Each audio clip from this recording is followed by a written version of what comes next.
አክብሮታዊ ሰላምታችን በያላችሁበት ሁሉ ይድረሳችሁ። የቲክቫ ኢትዮጵያ ቤተሰቦች ለሰዓቱ ከምናስደምጣችሁ አበይት የቲክቫ ኢትዮጵያ መረጃዎች መካከል በአክሱም ከተማ ሃይማኖትን መሰረት አድርጎ ተቀስቅሶ ስለነበረው ግጭት የአክሱም ከተማ ከንቲባ እንዲሁም የትግራይ ክልል እስልምና ጉዳዮች ምክር ቤት መግለጫ ሰጥተዋል። በጉዳዩ ላይ አጠር ያለ መረጃ እናስደምጣችኋለን። በናይጄሪያ ወታደራዊ አውሮፕላን በስህተት ፈጸመ በተባለው ጥቃት ቢያንስ የ200 ንጹሃን ዜጎች ሕይወት ማለፉ ተነግሯል። የሀገሪቱ ወታደራዊ አውሮፕላን ጥቃቱን በአማጽያን ላይ የፈጸመ መስሎት በንጹሃን መፈጸሙም ተነግሯል። በጉዳዩ ላይ ዝርዝር መረጃ ይዘናል። የአሜሪካ እስራኤልና ኢራን የኢስላማባድ የሰላም ንግግር ያለ መግባባት መጠናቀቁን ተከትሎም የዓለም የነዳጅ ዋጋ ዳግም $100 በላይ ሆኗል። ይህን ተከትሎም በመላው ዓለም ሀገራት ተጨማሪ ኢኮኖሚያዊ ቀውሶች እንዳያገረሹ ተሰግቷል። ውድ የቲክቫ ኢትዮጵያ ቤተሰቦች እነዚህንና ሌሎች አጫጭር ጉዳዮችን በዝርዝር እንመለከታለን። የተወዳጁ ቲክቫ ኢትዮጵያን ይፋዊ የዩቲዩብ ቻናል ሰብስክራይብ በማድረግና የደውል ምልክቷን በመጫን ወቅታዊና አዳዲስ ጉዳዮችን ይከታተሉ። ወደ መረጃዎቻችን እናልፋለን።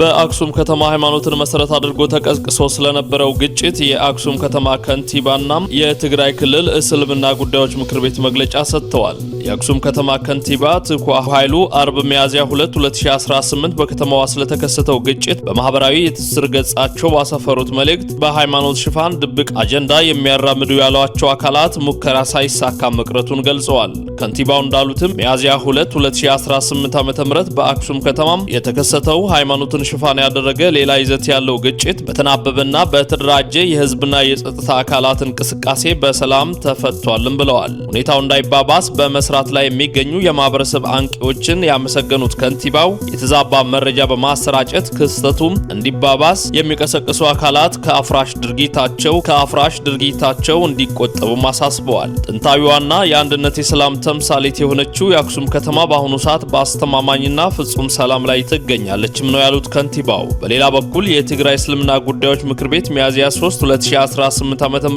ማምሻውን ባወጣው መግለጫም በአክሱም ከተማ በጁማ ሶላት ቀን ያጋጠመው ረብሻና ግርግር በአስቸኳይ እንዲጣራ ጠይቋል።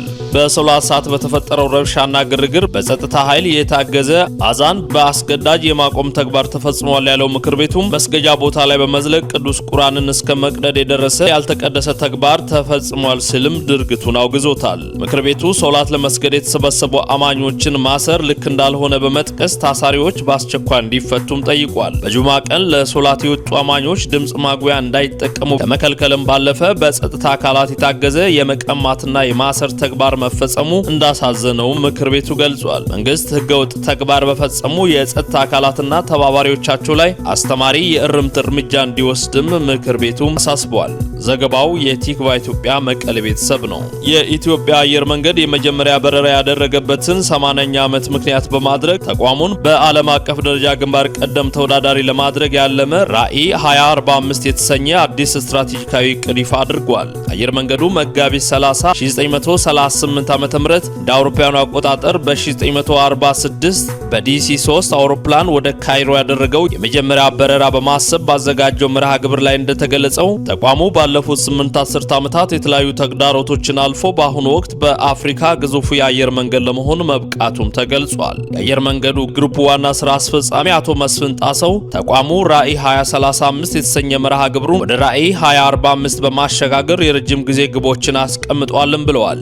በግቡ መሰረት በአሁኑ ወቅት ያለው የ145 የዓለም አቀፍ መዳረሻዎችን ቁጥር ወደ 243 ለማድረስ አቅዷል። በተመሳሳይ አየር መንገዱ የሚያበራቸውን አውሮፕላኖች ብዛት ካሉበት 150 ወደ 350 ለማሳደግና በአመት የሚያጓጉዟቸውን መንገደኞች ወደ 60 ሚሊዮን ለማድረስ ማቀዱንም አመላክተዋል። ይህን ግዙፍ ተቋም ተግባራዊ ለማድረግም ተቋሙ በአመት $30 ቢሊዮን ገቢ ለማግኘትም አልሟል። የጭነት አገልግሎት አሁን ካለበት 850 ሺህ ቶን ወደ 2.1 ሚሊዮን ቶን ለማሳደግ ስራዎች እንደሚከናወኑም ተገልጿል። አየር መንገዱ እያሳየ ያለውን እድገት ለማስተናገድ አሁን የቦሌ ዓለም አቀፍ አውሮፕላን ማረፊያ አቅም ውሱን መሆኑን የጠቀሱት ዋና ስራ አስፈጻሚው በቢሾፍቱ ከተማ ዘመናዊ የሆነ አዲስ አውሮፕላን ማረፊያ ለመገንባት እንቅስቃሴ መጀመሩን አስታውሰዋል። የዚህ አውሮፕላን ማረፊያ የመጀመሪያ ምዕራፍ ግንባታ ሲጠናቀቅ 60 ሚሊዮን መንገደኞችን የማስተናገድ አቅም እንደሚኖረውም ተናግረዋል። በተጨማሪም አየር መንገዱ የሀገር ውስጥ በረራ አገልግሎቱን ለማስፋፋት የያዘውን እቅድ በተመለከተም በአሁኑ ወቅት ያሉት 23 የሀገር ውስጥ መዳረሻዎችን በ2040 ወደ 47 ለማድረስ እንደሚሰራም ተገልጿል።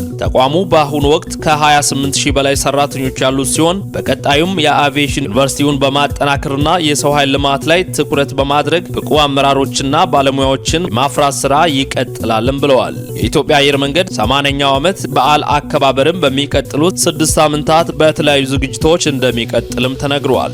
በናይጄሪያ ወታደራዊ አውሮፕላን በስህተት ፈጸመ በተባለው ጥቃት ቢያንስ የ200 ንጹሃን ዜጎች ሕይወት ማለፉ ተነግሯል። በሰሜን ምስራቅ ናይጄሪያ ወቤ ግዛት በሚገኝ አንድ የገበያ ስፍራ ላይ በወታደራዊ አውሮፕላን በተፈጸመ ጥቃት ቢያንስ 200 ንጹሃን ዜጎች ሳይገደሉ እንዳልቀረ ነዋሪዎችና የሰብአዊ መብት ተሟጋች ድርጅቶች አስታውቀዋል። ጥቃቱ የተፈጸመው በኒጀርና ናይጄሪያ ድንበር አካባቢ በሚገኝ ጋርኩን አላ በተባለ የገበያ ስፍራ ላይ ሲሆን በወቅቱ በርካታ ሰዎች ለንግድ ተሰብስበው እንደነበር ተነግሯል። እንደ ዓለም አቀፍ ሚዲያዎች ዘገባ የናይጄሪያው አየር ኃይል በታጣቂዎች ላይ ያነጣጠረ ጥቃት ለመሰንዘር ሲሞክር በስህተት ገበያውን እንደመታው ተጠቁሟል። የዓይን እማኞች ለሚዲያዎች እንደገለጹት በጥቃቱ ሕፃናትና ሴቶችን ጨምሮ በርካታ ሰዎች ወዲያውኑ ሕይወታቸው ያለፈ ሲሆን የሟቾች ቁጥርም ከተጠቀሰው በላይ ሊጨምር እንደሚችል ተሰግቷል። የናይጄሪያ አየር ኃይል ስለ ንጹሃን ዜጎች ሞት የሚገልጹ ሪፖርቶች እንደደረሱት ገልጾም ሁኔታውን ለማጣራት አስቸኳይ ምርመራ መጀመሩን በይፋ አስታውቋል። ይህን መሰል የስህተት ጥቃት በናይጄሪያ ወታደራዊ ታሪክ ውስጥ የተደጋገመ መሆኑን የጠቀሱት ተንታኞች በሲቪሎች ላይ የሚደርሰውን አሳዛኝ ሞት ለመቀነስ ጥንቃቄ ሊደረግ እንደሚገባ አሳስበዋል። የናይጄሪያ መንግስት የምርመራ ውጤት እንደታወቀ ለህዝብ ይፋ እንደሚያደርግ የገለጸ ቢሆንም የሟች ቤተሰቦችና የሰብአዊ መብት ተሟጋቾች ግን መንግስት ተጠያቂነትን እንዲያረጋግጥ በከፍተኛ ሁኔታ እየወተወቱ ይገኛሉ። የአሜሪካ እስራኤልና ኢራን የኢስላማባድ የሰላም ንግግር ያለመግባባት መጠናቀቁን ተከትሎም የዓለም የነዳጅ ዋጋ ዳግም ከ$100 በላይ ከፍ ብሏል። ይህን ተከትሎም በመላው ዓለም ሀገራት ተጨማሪ ኢኮኖሚያዊ ቀውስ እንዳይደቅን ተሰግቷል። በኢስላማባድ ለ21 ሰዓታት የተካሄደው የሰላም ድርድር ያለ ውጤት መጠናቀቁን ተከትሎ የዓለም የነዳጅ ገበያ ከፍተኛ ጭማሪ አሳይቷል። በዚህም የብሬንት ድፍድፍ ነዳጅ በአንድ ጊዜ 7% በማሻቀብ በበርሜል ከ102.5 እስከ $102.8 ደርሷል። በተመሳሳይ በአሜሪካ የነዳጅ ገበያ ውስጥ ዋነኛ ዋጋ መመዘኛ የሆነው WTI የነዳጅ ዋጋም ከ$100 በላይ ተሻግሯል። ይህ የዋጋ ጭማሪ የተከሰተው የአሜሪካው ፕሬዝዳንት ዶናልድ ትራምፕ የኢራን ወደቦችን ለመዝጋት ትዕዛዝ መስጠታቸውን ተከትሎ ሲሆን ፕሬዝዳንት ትራምፕ በትሩዝ ሶሻል ገጻቸው የአሜሪካ ባህር ኃይል ወደ ኢራን ወደቦች የሚገቡና የሚወጡ ማንኛውንም መርከቦች እንዲያግድ መመሪያ ሰጥተዋል። ትራምፕ ኢራን በሆርሙዝ የባህር በር ላይ ከሚያልፉ መርከቦች ህገወጥ ግብር እየጠየቀች ነው ሲሉም ከሰዋል። የአሜሪካ የመካከለኛው እዝ በበኩሉም እገዳው የሚያተኩረው በቀጥታ ከኢራን ወደቦች ጋር ግንኙነት ባላቸው መርከቦች ላይ ብቻ እንደሆነና